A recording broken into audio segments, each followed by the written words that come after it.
Okay, today I'm going to show you how to sweep a profile along a path. And to get started, I'm going to go ahead and place a circle onto my paper here. It'll let me have the circle. Here we go. There we are.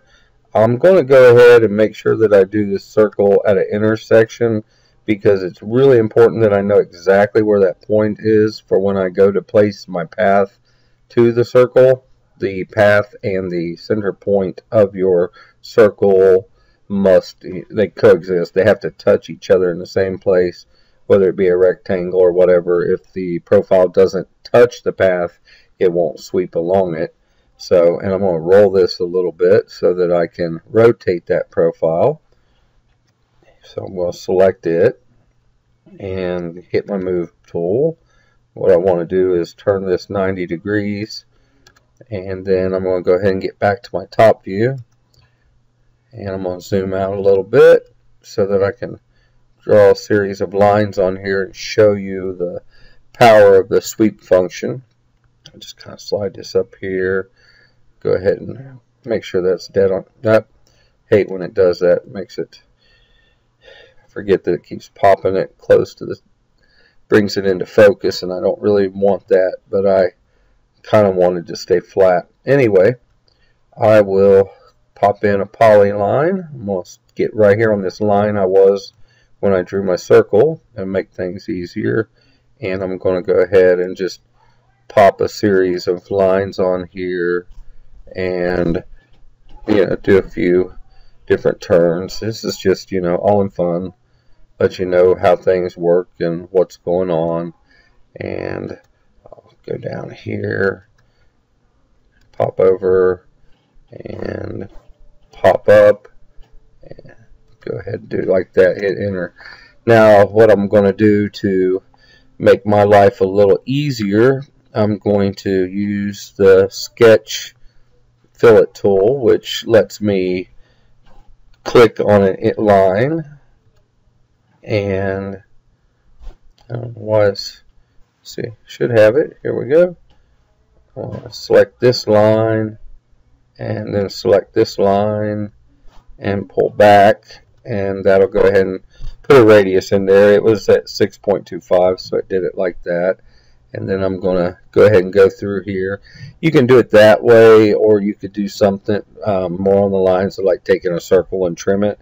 For example, we'll do that here if you're wanting smooth turns and transitions. And then, I'll go ahead and pop in a circle here. And then on this next one, since it's a 90, I'll definitely have to use this tool. So I'm going to click there, get this to highlight, and click on there, and let it fill that in. Go back, grab me a circle for this one, put it in the center, pop that over there. I've got this other 90 to deal with, so I'm going to go ahead and use this tool, arch that out that way, and I'll use the circle tool for this last one since it's just quicker and maybe easier. At least it is for me. Now I got to clean up these circles, so I need my trim tool. You've used that before in a previous lesson, or should have. So I'm going to click on these and go ahead and delete the lines I don't want the sweep to follow along. Get these out of the way, and there you go. I have this nice little bendy, turny, curvy thing that I'm hoping my circle will follow along. Now I'm going to just go ahead and select this line, and I'm going to move it, which should pull everything else with it. And I'm about, as you can see here, let me zoom in a little bit, about 5 millimeters away. So to make sure I don't mess up, I'm going to get right on here and slide this, right on 5 millimeters. And I know that this was on the same line the circle was originally drawn on, and I know that it's touching the point now. And with that done, what I can do is sweep that profile, hopefully, make it follow all the way around here and make one solid piece like a piece of bent tubing. So to do that, I just need to highlight my profile, and I need to choose the sweep, and I need to choose my path. I'll choose that for my path, and sure enough, there you go. You have this funky looking piece of pipe. Who knows, maybe it's for a neon sign, or maybe it's for some sort of other technical part that it's just a piece of wiring that you've drawn that'll be outlined into a circuit board or something of that nature. That shouldn't be a problem for you, and it should be pretty easy to do if you paid attention. If not, just go back and try something else, do it over. I will show you also that you can do this with a different shape. So let's do something else, not as intricate, but go ahead and get rid of some of these real quick. See which ones highlight. Just hit delete, and I'm going to take this circle here and go ahead and dump it out, and I'm going to pop on. I've never tried a polygon, so let's try one. You never know, maybe it'll work, maybe it won't.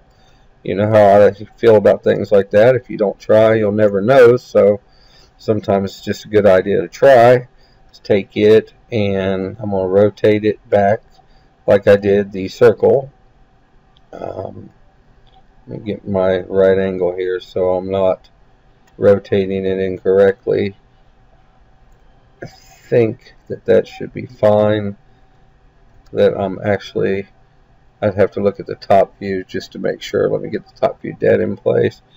And if you look, what I've done is kind of pull this here. I've turned it 90, but I've also placed it in.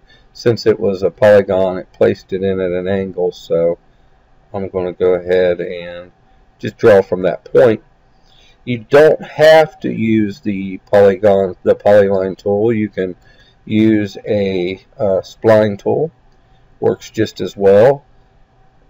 Make sure where my point was of reference, and I'm going to click here and pull this, and maybe make myself a few turns, and that'd be enough just to see if this will do what I want it to do. And then I need to take and move this object so that it touches right there against that center point of this. And I'm hoping that I can just slide this there. That was 5, and slide it 5 that way so that it's touching. Yeah, it looks like it's touching the center pretty well. And then I'm going to try to sweep this profile along this path. So let's go ahead and select the profile, and once again go to our sweep, and then I'll go ahead and select my path, and sure enough, it made that nice, kind of like a Twizzlers almost, popped it right along that path. So you don't necessarily have to draw with polylines. You can draw with splines.